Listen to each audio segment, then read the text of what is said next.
I think really it's finding what makes you feel good, do it more. Find what makes you feel bad, do it less. When you start feeling like, hey, maybe I'm watching too much TV, you Yeah. probably are. Turn it off. Welcome to another episode of Character Talks, where we explore the inspiring stories of people who follow their dreams and create extraordinary lives. Today, we have the absolute pleasure of speaking with Grace and Matt, the dynamic duo behind the Golden Road. Their journey is nothing short of incredible. They've walked across the country not once, but twice, trekking west to east and then north to south, covering thousands of miles and meeting countless amazing people along the way. Grace and Matt are the perfect example of what happens when you take a bold idea, trust in it, and make it a reality. Their positivity is absolutely contagious, and their story is one of love, adventure, and faith. From a chance connection as best man and maid of honor at a wedding, to selling nearly everything they own and walking coast to coast, Grace and Matt embody what it means to chase your dreams without hesitation. Their adventures, challenges, and insights are sure to leave you inspired to take on your own journey, wherever the road or trail might lead. We start off with Character Talks today, and I have Matt and Grace here, and they probably don't know it, but when I got ready to do my walk, which was called Character Walk 2023 from North Carolina up, they were such a huge inspiration.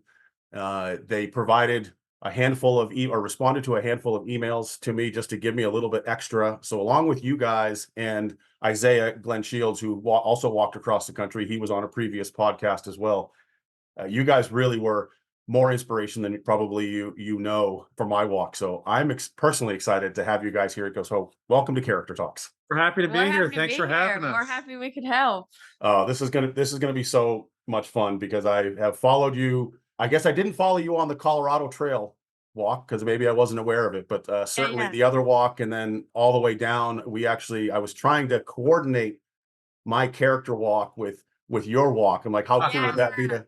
And you were the inspiration for me because I actually jumped onto the East Coast Greenway at one point thinking, well, here are people that have done this a lot more than me. Why wouldn't I learn from them? And so I actually jumped over to the East Coast Greenway and started walking up that way as well. That's awesome. So I was hoping our paths would I know. cross. Close. Yeah.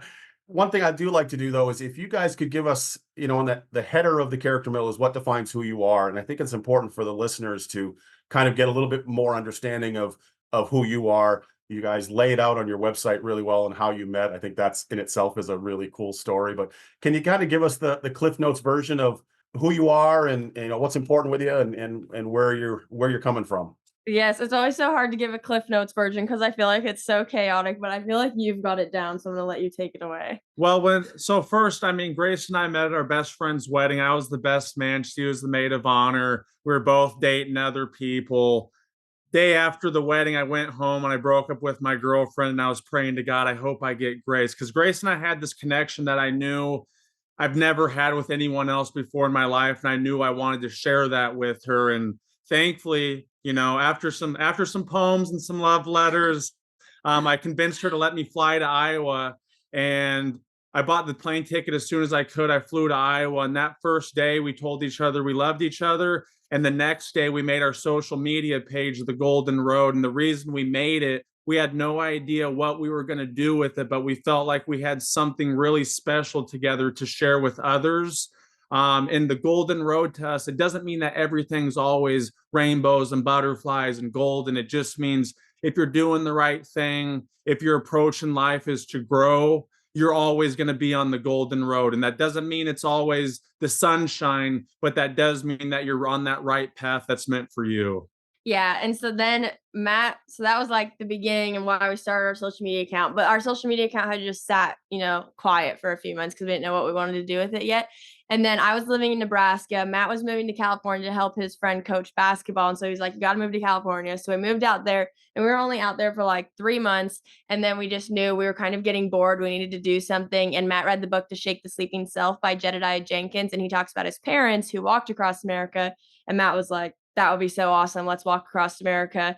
And so we came up with a plan. We sold all of our stuff. And as soon as our lease was up, we walked from California to South Carolina. And then we bought a short bus, gutted it out, bopped it around, helped out nonprofits. We love helping out nonprofits, hiked the Colorado Trail. Then we decided we wanted to walk across America again. I don't know, we just decided to do it again. And then we walked from California Maine to Key West. And now we're renovating our short bus again, hopefully for the last time. But that's kind of a summed up of what we do. Yeah, that's a novel. Like, Yeah, I nice know. I job with want to Cliff write a Notes. book at some point. Kind of series.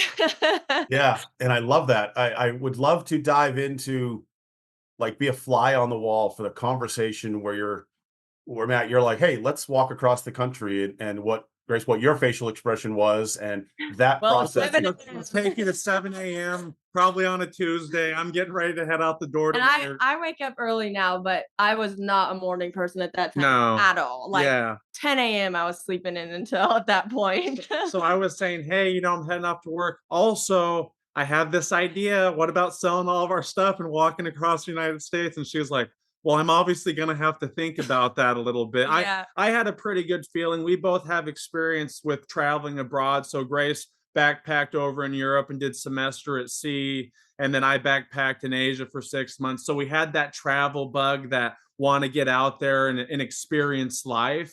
And that's why the book, when I was reading it, we were right in that time period where it's like, we need to go on an adventure together. We need to do something big for ourselves and for other people ultimately. But yeah, just I read those lines in the book. I brought it up to her when I got home at the end of the day. She had a notebook filled out with different YouTube videos and Yeah, blogs well, she found. we had made our account. We didn't really know like what we wanted to share. Really, we were sharing pictures here and there, I think, at that point, but just no real direction. And so he brought that up. I was like, well, we could share about that for sure. And then I went to go look on social media, and I just didn't really feel like I had found a lot. There wasn't really anyone who'd walked. Really, the only person at that point, besides some few blogs here and there, the only person who'd really shared it was Mike Posner. And so that was like the only videos that I could find about it. But that didn't really explain it the way I was looking forward to learn stuff about walking, or just different sides. So I thought, well, that would be awesome. And I've always just had a very philanthropic heart, and you have too. And so I knew if we were going to do something like this, then we should definitely choose a nonprofit to help out. And my mom actually has a nonprofit called Time in a Bottle, and they clean homes for children battling life-threatening illnesses for free.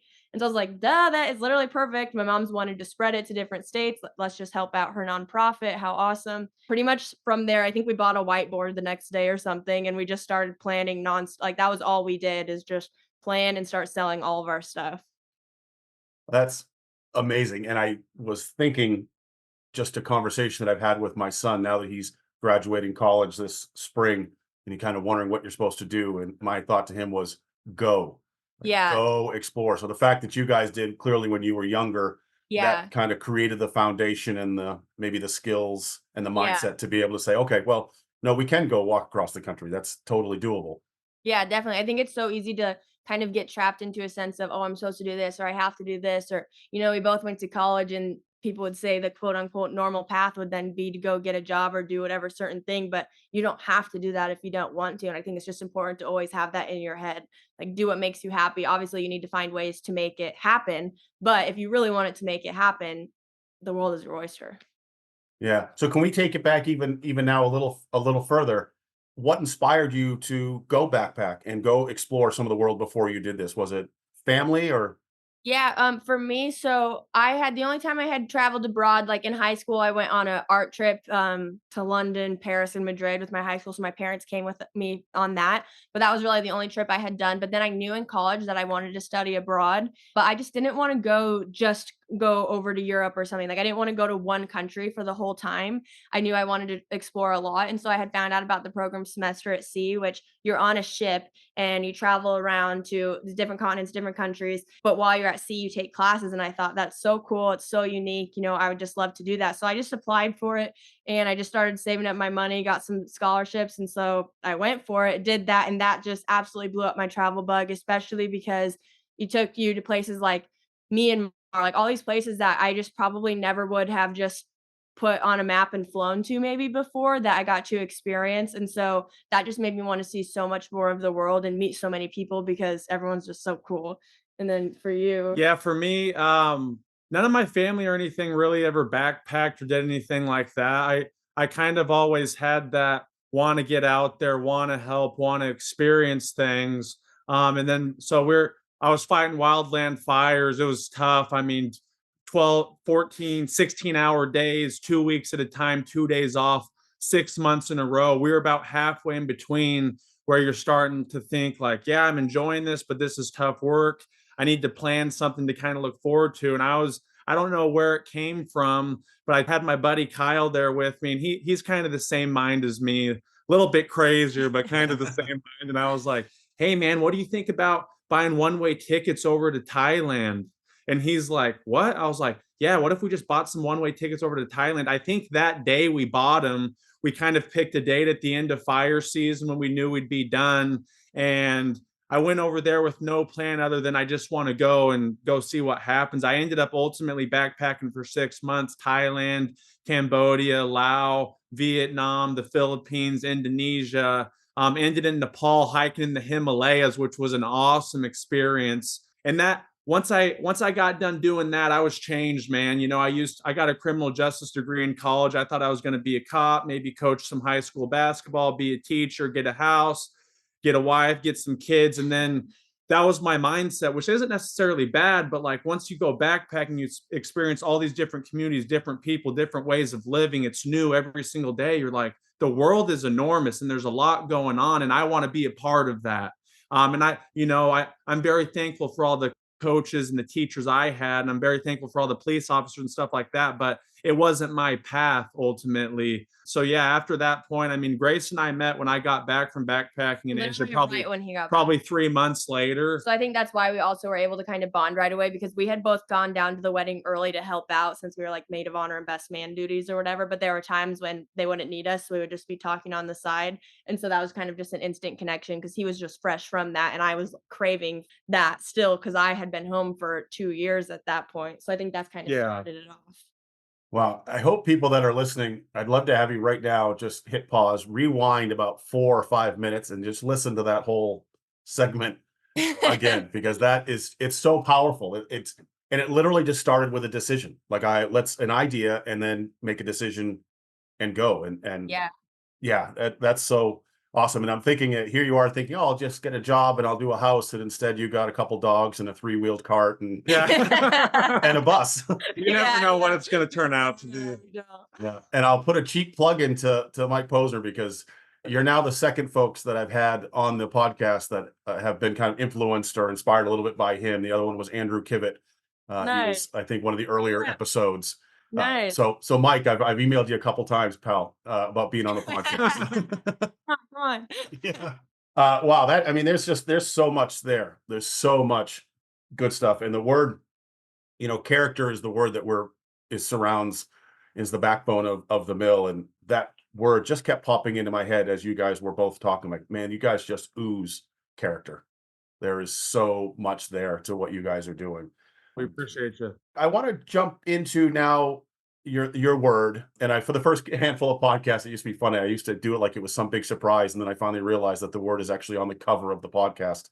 So I don't know why I made it a surprise. But your word, talk to me about your word. What defines your word and how that kind of plays into your life now?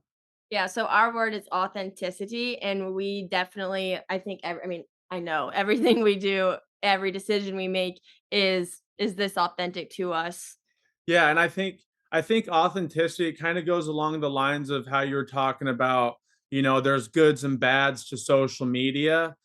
For us, being authentic is super important because when you are influenced by so many different people and things going on, I think it's really easy to compare yourself to people, and it's really easy to try to make videos a certain way, post pictures a certain way, maybe go on a walk just because someone else went on a walk. But being authentic is being authentic to yourself. Like deep down, what do you want to do with your life? Deep down, how are you? Like the way we post videos and take pictures should be completely different than everyone else. We shouldn't be trying to copy what someone else has done who's been successful in their own ways and think that's going to work for us. So Yeah, the world is cool because everybody is their own person, and it's cool for all of us to be able to, and obviously there's going to be things, you learn from different people and you take on certain traits and things, and that's fine, and you become this big melting pot of everyone you surround yourself with.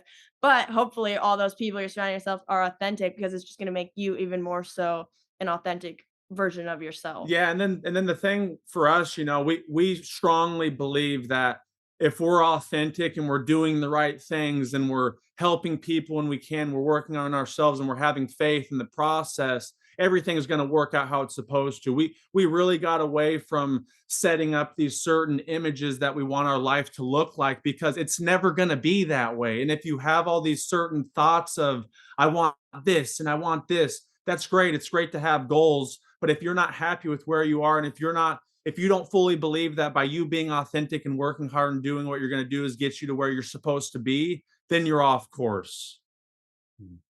That That's about it. sums it up. Yeah, no, and that's a great point. Again, and we talked about how I think by just our human nature is humans come from an area of love, kindness, empathy. And when you are open like that, those people that come into your world, come into your environment, maybe they don't have all the characteristics that you like, but that's you learn that. Like, well, Yeah. I like this about this person and I aspire to be that, or they're all ingredients to Yeah. the cookie mix of authenticity.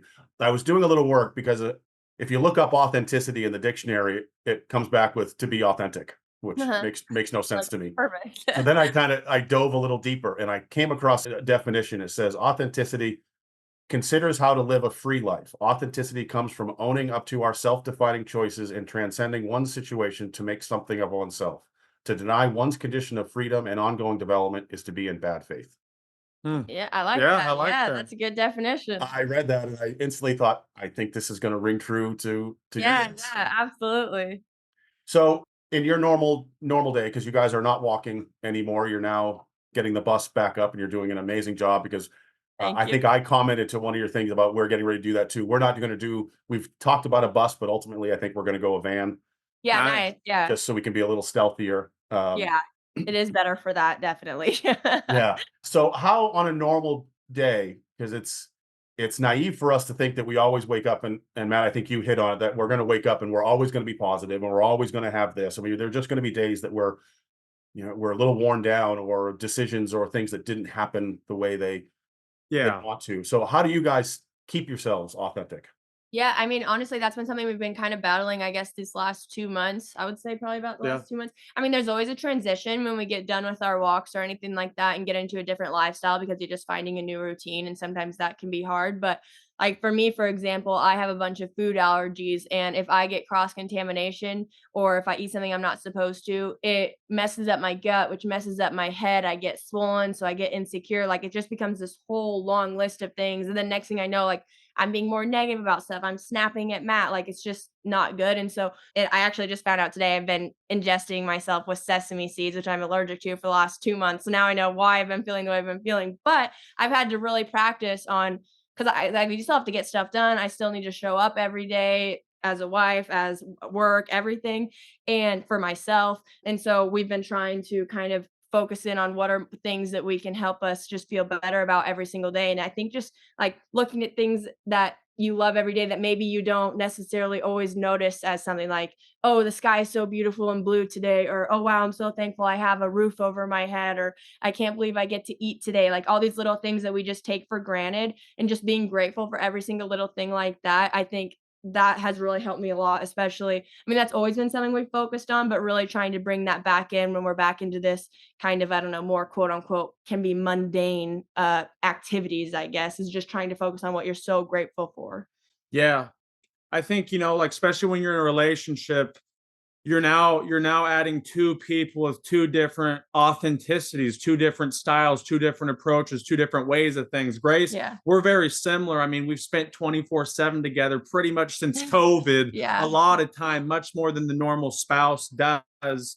But we're still very different. Like we have certain things that are different, but we also work together. Like it's a weird blend of things. So for us, one thing we found really helps us, especially when we're not walking, getting into the gym, Yeah. working your body, move your body. If you move it, you lose it. We really Even if, believe like, that. I think sometimes it's so easy, just a quick interjection. Yeah. Sometimes we think like, oh, if we go to the gym, it has to be the hardest workout ever. We got to put it in. If you're going to start going to the gym, you need to be going 7 days a week. Like that is not true. Start with something so small. It can be literally 3 days a week and you're just showing up and walking on the treadmill. Even if it's a mile, just starting something that's moving yourself. It doesn't always have to be so drastic. Continue. But like, for instance, the gym thing, I've always been wired like, I'll get up at 5 a.m. and go to the gym, and I'll do that every single day, and it's no problem, and I love it. For Grace, she's not that way, which is fine. But what we've found over the course of years is finding what works for us. 3-4 days a week, you go at a consistent time, and Grace loves it now. She goes in,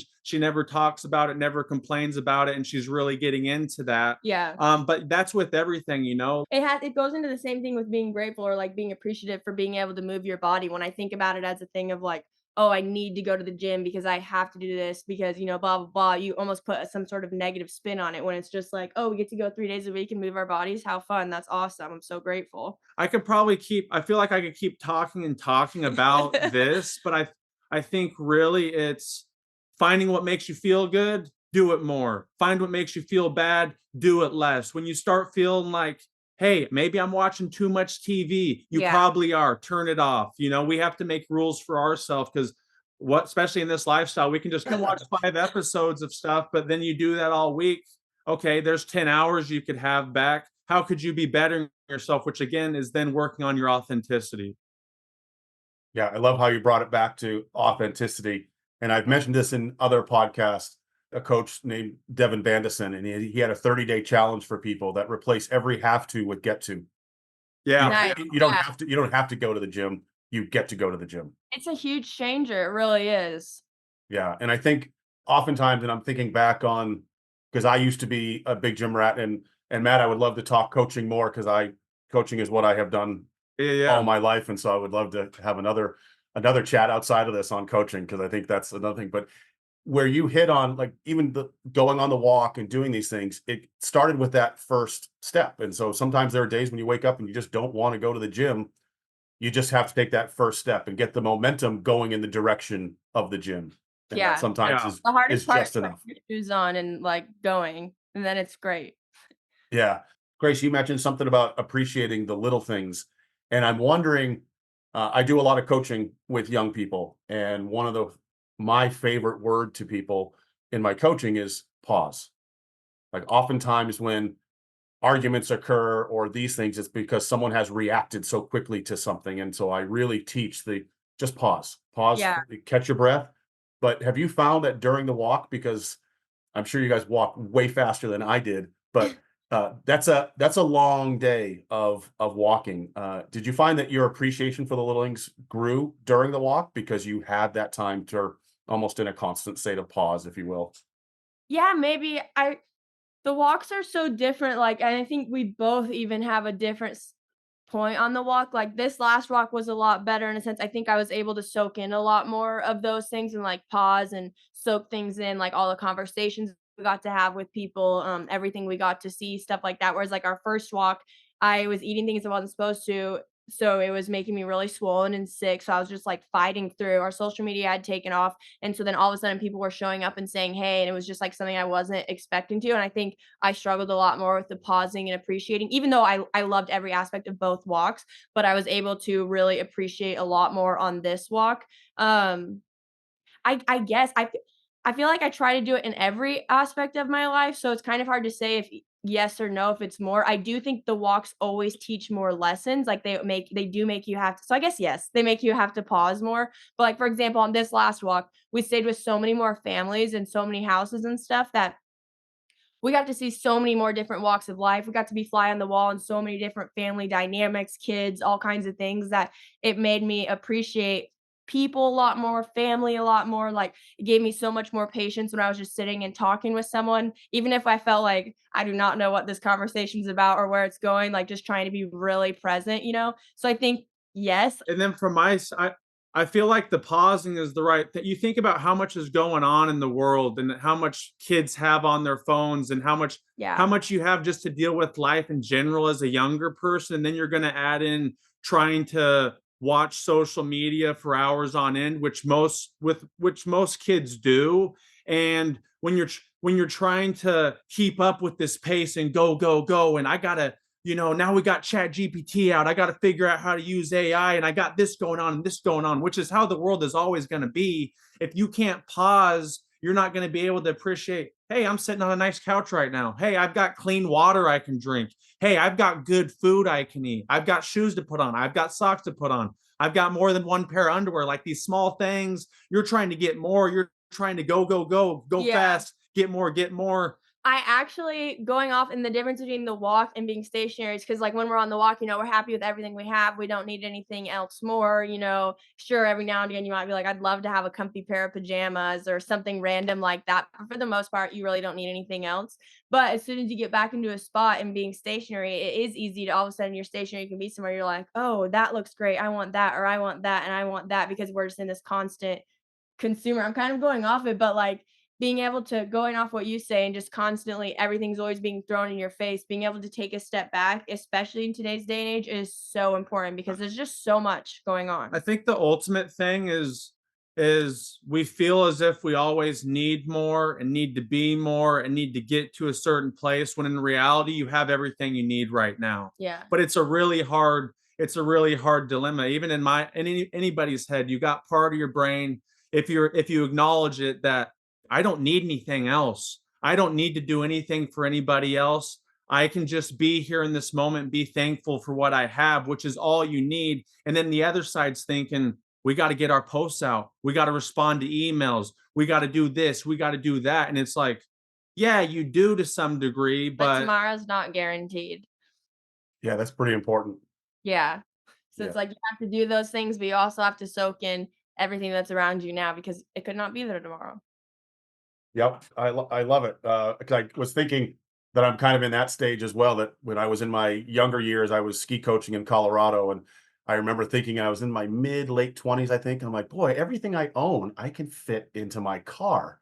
Like, there's got to be more to life than this. And here I am now, 57, going, gosh, I wish everything I owned would fit in my car. Yeah. It's so funny. So, is there a particular, and I'm sure there's a ton of them, but on the idea of authenticity and character growth, is there a specific story or incident that jumps out after during your walk from on the East Coast Greenway that sticks in you? Like a lot occurred there, and for me, I'll be honest, when I did my walk, the biggest stressor, and again, I hate the word stress because it's, yeah, the biggest thing that I was concerned with every night was finding someplace to sleep. That caused me stress from the moment yeah, I woke up in the morning, because I was walking with my dog, and I'm an older guy, and I just, that was always a big stress for me. And Yeah. ultimately every night I found a place to yeah. sleep. Sometimes it was on a highway behind some the state lawn mowing equipment that I would set up, because I could pitch my tent between these two pieces of equipment so no one would see me. Yeah. That's where I surprised myself. That was more where I came from as far as growth came, because I'm a confident person already, but for some reason, I questioned my skill to be able to figure out, to navigate where would I sleep each night. And Yeah. ultimately, That is, I handled it. yeah, I mean, and that That that is for stressful. us was one of the more stressful parts of the walk. As we get into the walk, you get in more and more of a flow, and you just know you're gonna find some spot. You know it's gonna happen. Towards the beginning, I mean, even we did our first walk, but even the second walk, starting the second walk, it was a quicker adjustment, but it was still like starting something new. We were scared. We had all these people telling us, you better be careful walking through all these cities. You're not going to make it out alive. We walked through Philadelphia, New York City, Boston. I mean, all these big Miami, all these big cities, and nothing bad ever happened to us. But it still took us some. It still took us some getting into it. I'm trying to think of like a specific moment. For me, like the walks in general and the Colorado Trail and all that, it helps me prove to myself that I can do hard things. And especially, for example, the first walk, we didn't want to walk in winter. We were going to go down low and walk all the way across Texas, but then we decided we didn't want to do that. And so we went up and we walked through winter, which we weren't prepared for. We had summer gear. Like we woke up one morning and literally the top, we just had a double sleeping bag, and the top of our sleeping bag was soaked wet from condensation and stuff. We had set up, there was snow all around us. It was all icy cold. I mean, it was just horrible. It took, I don't know, over a mile for me to even be able to feel my toes. And I just wasn't something I was expecting to do it, but I did it and I did it every day. And like at that point, I don't know why I didn't have a waist leash for Nemo. And so I was holding her with my hand that I couldn't feel. Just so many things where it's just like, it was hard, but also I knew that I could do it and I knew that I'd be okay. And ever since then, and every time we do those adventures, it's just made me so much better as who I am now because I know that no matter what comes my way, I'm like, I can do this. Like it's most of it's all in my head and I can do it no problem at all. Like that's been a big help for me, Yeah. but that's all of them. Yeah. Yeah, not to mention, doing the walks. Doing the walks is amazing. Doing the walks with 2 dogs, that's a whole 'nother element. So I don't know if you guys Yeah. follow Isaiah Glenn Shields. Yeah, I found Yeah. on Facebook. So I'm interested because I think he was on a podcast a few episodes ago, but I think in the next leg of his walk Europe, he's bringing his dog Jack with him. Nice. So I'm anxious to see the dynamic of how that It's a lot. 100%. Yeah, it's Yeah. one thing to be responsible for yourself or for each other, but it's Yeah. also a whole nother thing to be there and responsible for 2 creatures that somewhat need you for everything.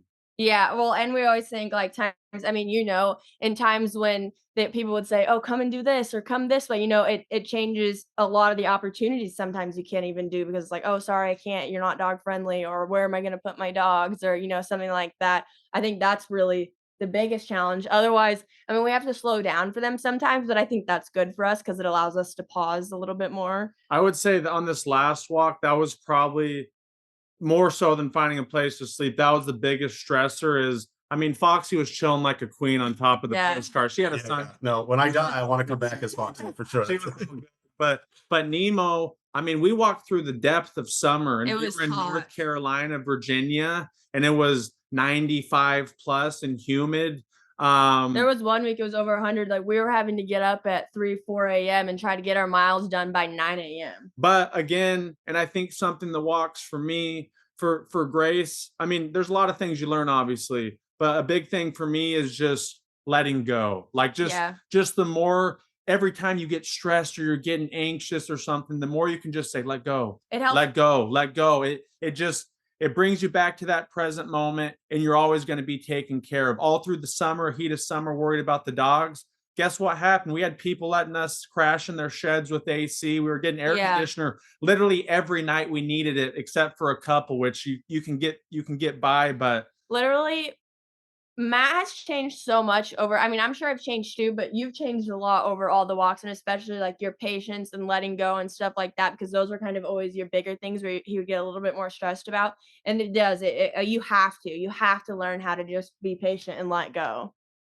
Yeah, and I think again, authentic. It just keeps coming back to being authentic. And when you are authentic, I think people recognize that. And when they Yeah. recognize that, they're more likely to say, yes, go ahead and crash here or come have Yeah. dinner with us here. And yeah, I remember our worst day was in North Carolina, one of those days.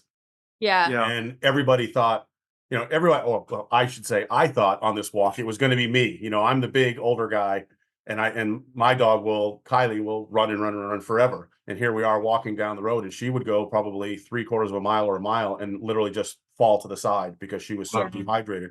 And I thought I had plenty of water. I had more than enough Yeah. water, but ultimately we had to divert our trip because I had to send a backpack down because I ended up having to put everything into a backpack yeah. so she could jump in the stroller on those days Yeah. it was really hot. But on that day, we were at our worst. I thought I had lost my water bottle that was my wife gave to me specifically for the walk. I thought I had lost it. And then Kylie was not doing well health-wise. And someone who owned a campground reached out and said, "Hey, you're welcome to stay here." He goes, "You can't stay in the campground because in North Carolina, they don't allow tenting." He said, "But I've had a house that I'm renovating. You're welcome to sleep on the back deck if you want." And then his manager of the campground an hour later came over with this huge plate of food for us. And, so again, when you're authentic and you're genuine, the Yeah. universe has a way of looking out after you. Yeah. Absolutely, it's so true. You just have to trust. Yes, trust. Wow, another great word. So the last question, how do you define adventure? How do you define that? And what do you have any adventures coming up that you're planning on? I think adventure for everyone is different, but I think the biggest thing is that you're kind of pushing yourself outside your comfort zone a little bit. And it doesn't have to be super extreme, but just some sort of sense of pushing yourself out of your comfort zone, I think is adventure to me. Yeah, I mean, to keep it simple, I would say just trying new things, you know? There's a lot of people who they can't get out of the 9 to 5 and the lifestyle that they're kind of in right now, but that doesn't mean that you can't have that sense of wonder and that sense of adventure, even Yeah. just stepping out your door. I You can mean, have adventures without going and walking for 8 months. but I mean, trying new things is going to give you a new experience, a new way of seeing things, and it's going to help you learn about yourself and something else. So, Yeah, like an adventure could literally be maybe you go to a new park in town and you have a picnic. Like that's fun. That's an adventure. It's something new. It's something you don't always do. It doesn't always have to be such an extreme. It's just something new that maybe makes you uncomfortable or you have to put a little more something effort that scares you, doing something that scares you a little bit. yeah, yeah. And then when it comes to having more adventures planned, so we for sure, when it comes to another walk across America, we want to do the Great American Rail Trail that goes from Washington, D.C. to the coast of Washington State. That being said, it's 3,700 miles. Foxy's 10, Nemo's maybe 5 or 6. We don't really know. And we would hit winter. So we think we maybe just are going to have a little pause on the real long walks for a while. We don't know. Who knows? I mean, we didn't even know Yeah. we were going to do this last walk. It was just Typically, so it could come random. next week, and we're gonna be like, "Hey, we found the Yeah. walk we want So to do. Let's do it." so we don't know, but we do know that we want to do some shorter walks like the Katy Trail in Missouri. Just we want to find some smaller walks across certain states. Eventually, we want to do the Triple Crown, the Pacific Crest Trail, Continental Divide Trail, Appalachian Trail. But again, you can't take your dogs along the whole thing of that, so that will be later in life. So right now, we're just really excited to finish our bus. We're excited to take it on adventures. When we lived in our bus the last time, we were transitioning still and we were just trying to figure out what we wanted after our first walk, and it just wasn't, I think, the experience we were looking for in the bus, and I think this time we're going to get that more, and so we're excited to just Yeah. explore, and we want to find new adventures and new outdoor things to do that we maybe haven't done before. So we're all going to find out together because we really have no idea. No, and I love that, and that's there's one of the reasons why I don't have any algorithms in the mill was Uh-huh. because I want to be because ultimately we're all going to the mill for the same reason, which is we want to be inspired to go live our life and live our adventures. But I love the idea of going, and it happened well, maybe a month or so ago that someone posted something, and I went in and went, oh, I've never thought of that. Oh, I'm gonna go look and research that and get Nice. excited because I don't need to go to other platforms and where I'm always going to see hiking and camping and mountain biking and all that because I already know that. So Yeah, Yeah, yeah. yeah. one reason why with the mill is I want to discover new Yeah, yeah. adventures. Absolutely. And for the people that are listening, I want to emphasize what you guys said, along with a guest that I have upcoming in a little bit. So a future guest that I have coming in is Alistair Humphreys, and I'm not sure if you're familiar with him, but he biked around the planet. It was 46,000 miles, and he biked around the Oh, planet. But he's now he's now wrote a book, and his big thing, and the reason I'm having him on is he's coining the phrase of micro adventures, and that okay. here he has biked around the entire planet, and his focus is now micro adventures. So he's taking the area that's directly around his house, and he kind of plotted it in 1 kilometer square blocks. And every week he just goes out in the woods in that 1 kilometer and just explores his area. And Oh, then the next week he moves on. And so the part that I hope the folks that are listening is you've got you guys, what you have done. I think most people would not even conceive the idea of doing what you have done, and yet do it in such, well, I was going to say with such grace, pun intended. Um, and and be so open and share everything that you do, and yet you also recognize that an adventure can be just something tiny. It can be yeah. just something a little bit small. And then so that was what popping into my head was with here's a guy that's biked around the planet 46,000 miles, and now he's doing the exact same thing with his life. He's kind of going into those micro adventures. So I think it's just cool the connection, the correlation that Yeah, yeah. here are That's people that awesome. have done massive adventures, and yet the small adventures are equally as important. Oh, Oh yeah, absolutely. 100%. Yeah, so I love it. Well, I will make sure I put the links and stuff so if people want to follow you, and I will tell you if you're not following these two on social, please go and do it because you were commenting earlier how making that perfect video or making the perfect post, and that's the one thing I personally love about your posts is they are authentic with capital letters, exclamation marks, flashy neon letters. Thank you. I mean, everything about him is authentic. Because like I think that's why people like to follow you, is because they feel like they're not just following you, they're actually doing the walk with you, because you are so authentic and you're genuine in your posts. So folks, Thank if you. you're not following these guys, please jump in and continue to follow them. And because I know you've got more adventures coming, and it's going to yeah. be really fun. Yeah. Yeah. Yeah. Well, we couldn't stop. Well, you know what that means. That just means another podcast down the road. Yes, Yeah, there you go. perfect. We're ready. Yeah. So Matt and Grace, guys, thank you so much for your time today. This has Thanks for having me. been an honor on my part, because I have been fans. I've been a fan of yours for a long time, and so I appreciate you guys taking the time and joining me today. It's We great really to appreciate finally you. get to talk to you. It was Yeah. been awesome. Thank you so much for everything. Grace and Matt's story is a beautiful reminder of what happens when you follow your heart, trust your faith, and live boldly. From the mountains of Colorado to the beaches of South Carolina, and from the rocky coast of Maine to the southernmost point of Key West, they've shown us that the road to adventure often leads to rediscovering ourselves. We hope their journey has inspired you to chase your own dreams, embrace challenges, and find joy in the unexpected. If you enjoyed this episode, we'd love to hear your thoughts. Be sure to comment, like, and share Character Talks with your friends. Don't forget to follow us for more inspiring stories like this one. And if you're looking for even more inspiration, sign up for our Roots to Peaks newsletter, where we blend adventure and personal growth to help you take your own steps toward a life of purpose and fulfillment.